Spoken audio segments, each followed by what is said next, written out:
Superman has always been kind of lame to me. Though he is easily the most recognized superhero, his stories always came off as boring and one-sided. Unless we're talking Injustice. Maybe Brightburn. I quickly learned growing up that this was not a unique opinion. Almost every time I've had the why Superman is lame discussion with someone, the same 2 points always come up without fail. Superman is a Boy Scout, or he's too damn powerful. Superman is not the only character I've seen with these problems when it comes to being liked by a majority of audiences. In film, video games, and other media, characters are often quickly brushed off and never given a chance due to surface-level traits and features. I often see the comment of certain characters being too OP, and in a way, I've come to understand why certain people think like this. It's harder to relate to a character on more than just the surface level if they're too competent in their story or essentially a god. I've also learned that the inability for these characters to seem likable is simply a writing issue rather than a flaw by design or power set. To craft a good protagonist, or even a great one, any writer usually has to set 2 standards in place in order for an audience member, player, or reader to feel engaged and connected with the hero of the story. These 2 standards being interest and depth. Now, there are exceptions to this rule, which we will get into, but for the most part, these are the dynamic duo of creating a likable and relatable protagonist. The kind that will be loved and cherished for years to come. The main problem I have with the power level argument is that there's no standard of measurement, especially if we're talking superpowered beings, which dominate most of modern fiction. Let's just say, hypothetically, we've assembled 10 of the world's greatest basketball players, and one of these 10 is literally Superman. Even though 9 of the 10 possess elite genetics, expert knowledge of the sport, and years of training, whichever team has Superman on it would still demolish the other side. Plenty of action films suffer from the idea that the hero needs to be an unstoppable force in order for people to think he or she is interesting. A great example of this is the film Lucy starring Scarlett Johansson. The film synopsis is that ScarJo's character slowly unlocks more of her brain and gains near godlike capabilities and basically becomes one by the end. Now, this premise is interesting, except for the fact that near the end of the film, there's no one left to challenge her. There's no tension or drama left in the story, especially since we know she can walk up to nearly anyone and just do this. I need to talk to you alone. And I need you to put your hands up, please. The same issues can happen in a film where the character isn't superhuman. Showing off John Wick dispatching enemies really quickly is great the first time, but if the character is never truly tested, then yes, he might be interesting, but he also might be lacking a few points in the depth category. The best conflicts in film are those with an equal or greater opponent, whether it's physical or psychological. Watching or reading any protagonist solve problems with ease doesn't involve growth, isn't interesting, and is hardly relatable or likable to an average non-superhuman audience. One of the reasons why Batman is such an admired character, both in his universe and in pop culture, is that the man is just a man. Any average person watching Batman is fascinated that a regular human being with a ridiculous amount of training, willpower, a little bit of fucked up mental health, and discipline could be just as, if not more capable than a superhero from the Justice League, or the next character I need to talk about. Now, I promise I won't talk about Spider-Man for too long.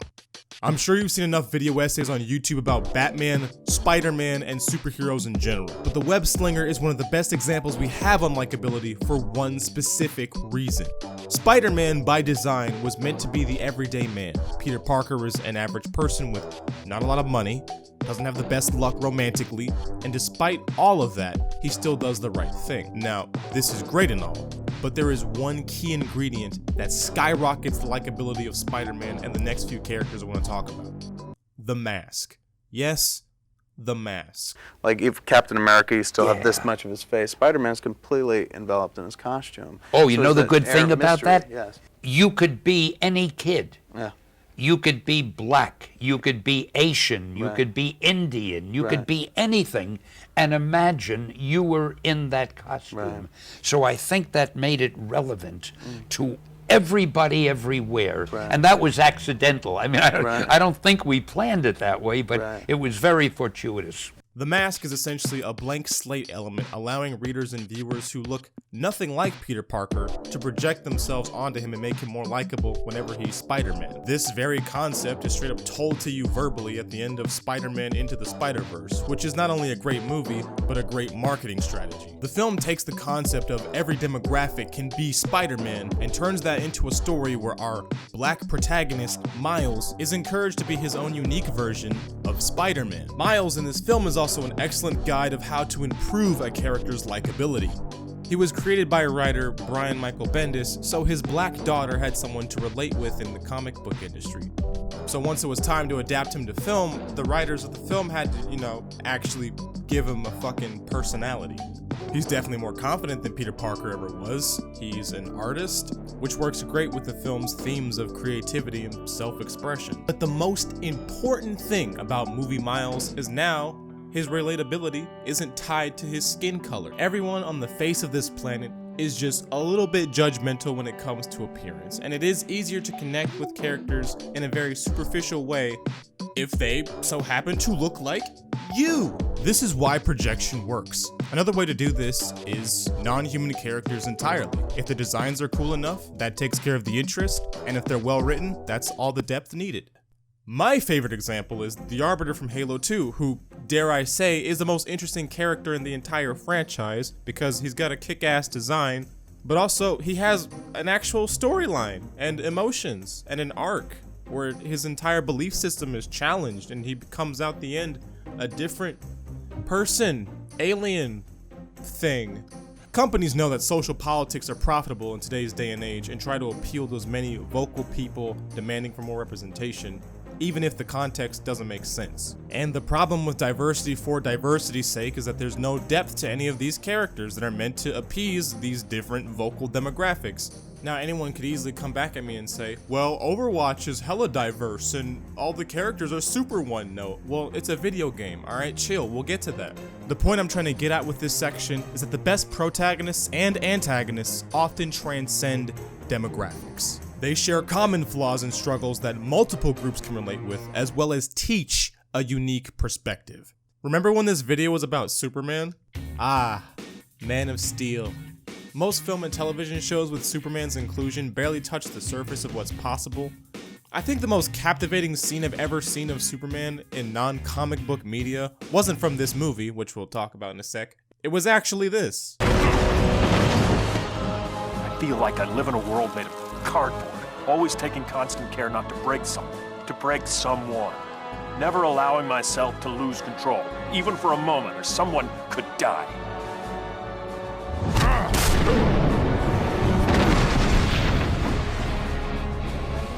But you can take it, can't you, big man?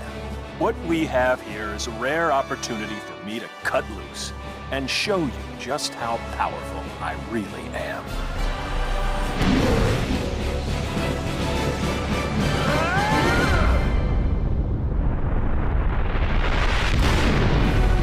This inner conflict of how Superman has to essentially hold himself back at all times because he's that fucking powerful isn't really there in more mainstream adaptations like Man of Steel. And Superman's fight with Zod has no implication of this. It gets so bad to the point that Bruce Wayne's perspective in Batman v Superman looks as if he's seeing the DCU equivalent of 9/11 and is in fact his main motivation for not liking Superman, which is completely fucking reasonable. Henry Cavill might be hot, but DCEU Superman is not a very likable protagonist for the reasons that Zack Snyder would rather use him as a vehicle for action scenes, which may work for a video game or a different Zack Snyder movie, but not in film or television traditionally. Now, I know how everyone says art is subjective, but you can't just throw objectivity completely out the window. I've said this before in a video, but quality and enjoyment are two different things. I may enjoy Die Hard 5 because it's trash, but I know it's trash. Man of Steel is mostly just eye candy with little depth, and I know fanboys are just gonna say, it's a coming-of-age story about how he's trying to work with his powers, and at the end, he has to kill Zod to save the civilians. Save the civilians, huh? Well, where was Save the Civilians when this shit was happening? Like, I get what you're trying to say. Really, I do. It's just, it's hard for me to buy it when this city ends up looking more crispy than my toast in the morning. Let me ask you something. How many video game protagonists have actually that much depth to them? Just kidding, the answer is no. That question was rhetorical, stupid. And the reason for that is, you don't really need much besides a character that looks cool. Oftentimes, video game protagonists are simply the vehicle for the audience to experience the game from. You are Master Chief. You are Doom Guy. You are Commander Shepard. And because of that, video games can often get away with weaker protagonists, or in some cases, a weak story altogether, due to their nature as an active medium to consume. The fun of the game comes first, and then the story second. Going back to my Overwatch example, yes, the entire cast is very diverse and very interesting to specific demographics, but since it's a video game, no one has any problem with no one being really fleshed out that much, because you're not paying attention to that. You're paying attention to the fucking Bastion that just used his ult, and now you're trying to get out the way. Overwatch has a story, but you pretty much have to go searching for it. Doom also has one, if you're willing to read most of the time. Warframe is lore rich and interesting once you put in that initial time investment. The depth is there for lots of games, it'll just leave you to go find it depending on the genre. And in some genres, the story plays out more like a traditional movie, i.e. most Telltale games, where story is very much front and center and gameplay takes a back seat. But this is a sort of case-by-case basis thing that every developer needs to iron out. Video games can do virtually whatever they want in terms of writing and storytelling techniques, as long as the end product isn't boring. Speaking of boring, so what happens when you lose both depth and interest? Who is this video really about? I'm glad you asked. Captain Marvel, the 21st film in the money-collecting universe, may not be the worst in this franchise, but it definitely has the weakest protagonist from a writing standpoint. Carol Danvers in the MCU was a much more straightforward take on the character given her very strange comic book history, so writers really only had to pull from her direct origin story and the Captain Marvel books that started in 2012. You would think this kind of creative freedom around a relatively average character would allow the writers to mold Carol into an interesting and flawed hero that deals with the same pains as Superman, while adding the struggles of being a woman. Nah. Carol Danvers in this film has amnesia, and it creates this awkward sense of dramatic irony that isn't very effective. This setup has been done before, and it has even worked, but Carol Danvers is a human character who thinks she's an alien while also having her powers on a limiter for pretty much no reason. Less than 30 minutes into this movie, the green alien shape-shifting Skrulls capture Carol and start poking through her obviously human memories, with not much context other than she's a woman who was in the Air Force and dealt with some sexist comments. And that's pretty much it of all of her memories. And my problem with this sequence and this setup is not any of what I just said, it's the fact that they give you pretty much everything right from the beginning and not even elaborate further on it.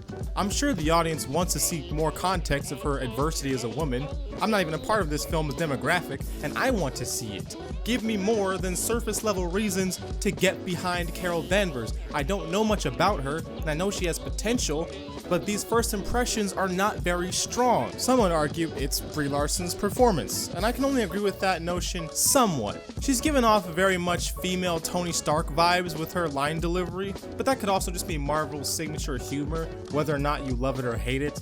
She's the only Marvel protagonist who's an Oscar winner, and her acting chops do have all of one scene to shine in this movie, but the true culprit is definitely the film's writing of Carol, taking a backseat to most of the usual Marvel fare that happens in these movies. Now, this movie isn't bad by any means, I just think its protagonist is the weakest link story-wise. Sam Jackson's here as a younger Nick Fury, and of course, Sam Jackson is Sam Jackson, he's effortlessly watchable. The best scene in the film is Fury and Danvers questioning each other to make sure they're not shapeshifters, and this is the most likable Carol is for the entire movie. For most of the runtime, she remains stoic and boring, simply going through the motions of discovering her identity. The most damaging thing about Carol is besides her dream sequence sexism, she really doesn't get challenged, like, at all, which is kind of the point of this video.